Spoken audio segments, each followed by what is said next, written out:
DA MP and Public Enterprises Shadow Minister Ghaleb Cachalia says it may be time for South Africa to consider new markers of economic success beyond GDP growth. Cachalia says the poor and the most vulnerable need more than talk about growth that doesn't change their lived conditions. He joins me now to discuss his thoughts published in Business Day. Ghaleb, good morning to you and welcome.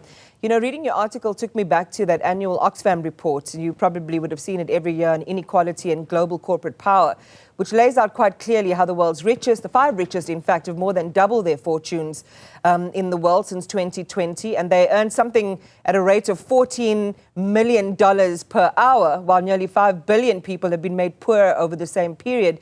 And Oxfam says if the current trends continue, the world will have its first trillionaire within a decade, but poverty will not be eradicated for another 229 years. And this happens within the system that you're criticizing, one that focuses on GDP as a marker of growth. Explain to our viewers why it shouldn't be assumed as a measure. Well, you're absolutely right, because, you know, an unfettered focus on economic growth ends up with the repository being at the top of the apex, where the super rich sit, and at the bottom of the pyramid, nothing much changes for hundreds of years.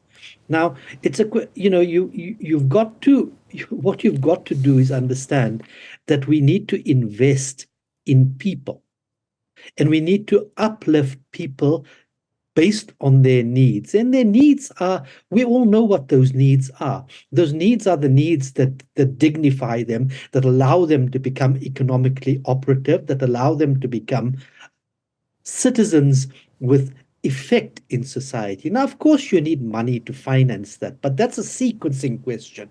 It's a question of how you sequence, how you sequence the spend. It cannot, you know, we've got resources in this country. We have mineral resources. We need to understand that we need to harness those mineral resources, understand that how the world works. Minerals work in a sort of oligopolistic industry, and we need to understand that we need to harness that in terms of price and in terms of control, and we can't, yes, be dishing out millions of licenses willy-nilly, because that increases competition and brings the price down. But once we've harnessed that, we need to focus and sequence that money by developing people. Now, there's a huge debate, not a debate, there's a discrepancy which sits on the one hand in the developmental state arguments of the ANC, which says, you know, let's develop, for argument's sake, highways and infrastructure to service growth, to service the needs of growth, and on the other hand, let's have the DA arguing for unfettered economic growth, and the neoliberal argument says that, of course, that will trickle down. Trickle down, indeed, it does, but very, very little. The other side of the coin is that you need to develop people and ensure, yes, price in all the externalities, price in pollution, prioritize people, you know, deal with corruption and all those issues.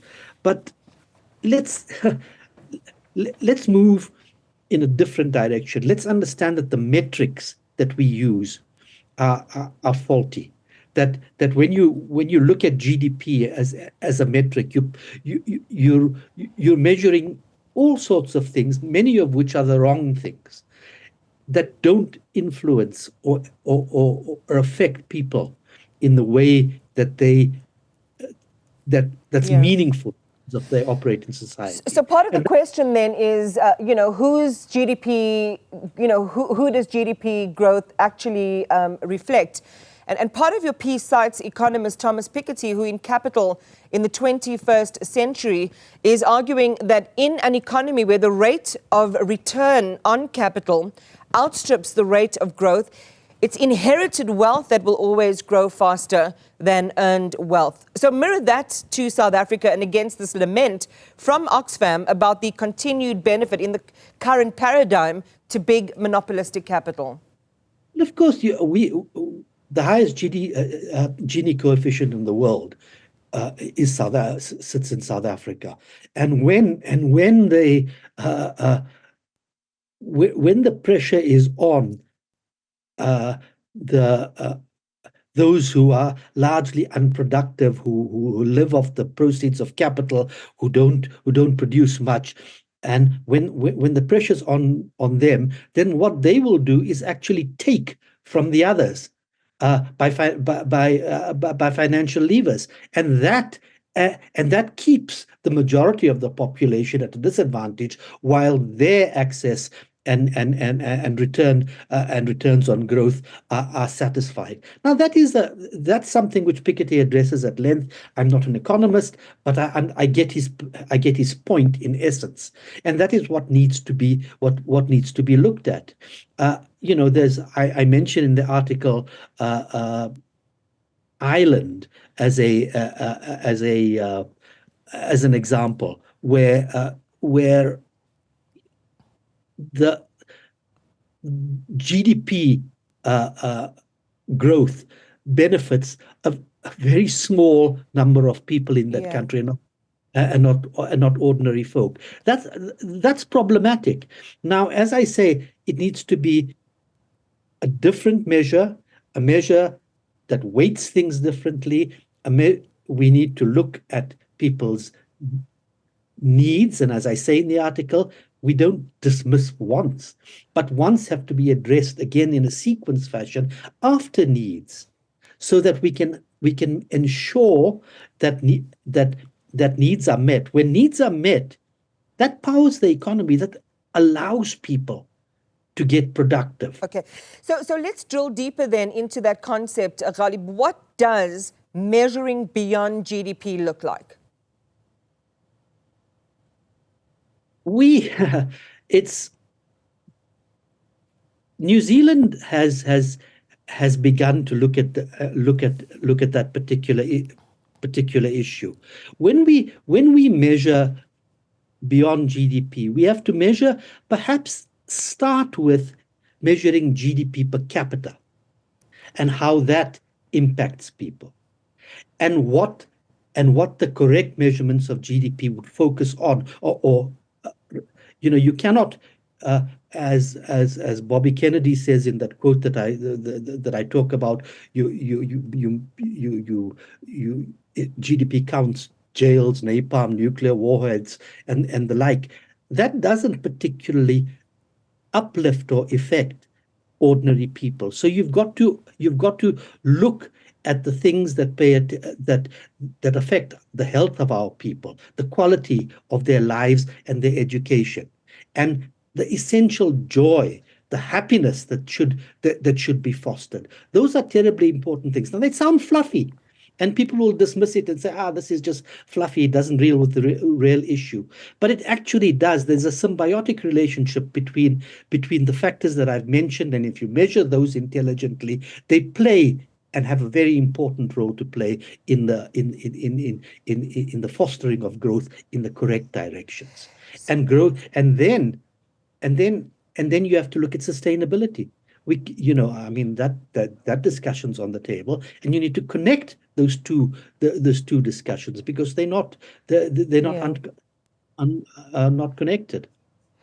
Yeah, I want to go, Ghaleb, everyone in South Africa is very aware that we are in an extremely low growth environment. Our GDP numbers are nothing to boast about, even though we have emerged as the largest economy now on the African continent. And within that context, government will say, well, we've done so much. We've instituted a minimum wage. We've got the social grant program. We've got the EPWP program. I think it's now probably in its second decade. We've got the Jobs Fund. We've got the new growth plan, which is helping small business, for example, small-scale farmers in Mpumalanga. We know that the impact of the SME sector, which is directed at growing small business at a localized level, represents 40% of that GDP boon. When government says it's doing all it can, you're saying we can't buy that because there isn't enough of a shifting of the needle for the majority of the people who live in this country, and we can use things like our jobless and our poverty numbers as a couple of indicators. Firstly, these band-aids, EPWP and the like, aren't going to cut it. They are suboptimal band-aids. And I understand where they're coming from, and they help perhaps some people in the short term, but they don't move the needle, as you say. What we have to understand is that if we are talking about moving the needle, we take, for example, in the Eastern Cape, the meat industry. That's beginning to shift, where people were small, where relatively small operators are providing meat and not meat, but livestock, and sending it to the Middle East where the demand is big, and that's paying dividends for those particular people. And that is a result of our involvement in BRICS, of which Saudi is now part of, and those other areas that you need to look at. So you look at the larger areas that are not band-aids, but actually begin to grow businesses, and then within those particular areas, to ensure that you capitalize on it, you need to understand that we need to connect the dots in terms of social capital. If we do not do that, if we do not grow small businesses and allow them to interact and to have access to social capital, the way larger the majority of large industry and the players in that particular area have done for generations, we will get nowhere. These are, and now people will say, no, this is just socialist rhetoric. I'm not a capitalist. I'm not a socialist. I'm nothing of this. I don't think those labels are particularly useful. I think we need to look, as I say, very cogently at what our people need in order to make them economically productive. Well, Ghaleb, let's talk then about what people need, right? We've just had this election. People's hopes and dreams are invested in how their future could be reshaped. You're critical of the emerging coalition, which in your words seems to be united in championing business-led growth as a panacea to social ills. Talk to us about what you see, the mashup. I mean, there's so much I want to ask. We're running out of time, though. But when you think about things like a report that Fitch put out recently about the implications of a coalition between the ANC and the DA, on the one hand, there would be the streamlining of grants and the cutting down of cabinet ministers. Previously, I mean, I don't know if that position has changed given the news that we heard overnight. But they would also, avoid new taxes and adjusting tax brackets. So it's quite a complicated picture.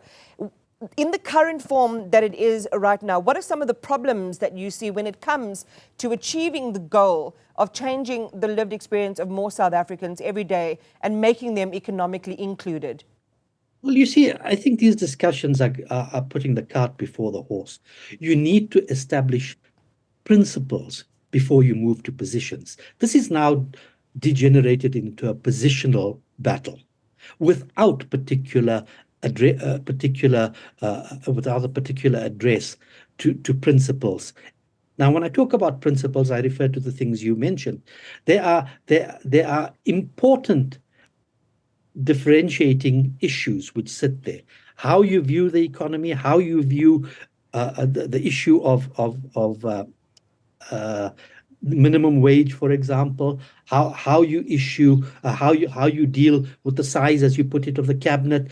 There are a whole bunch of areas which talk about small government as opposed to big government, which talk about your attitude to transformation, which everybody agrees needs to happen, but needs to happen in a decent and proper way. That needs to be addressed.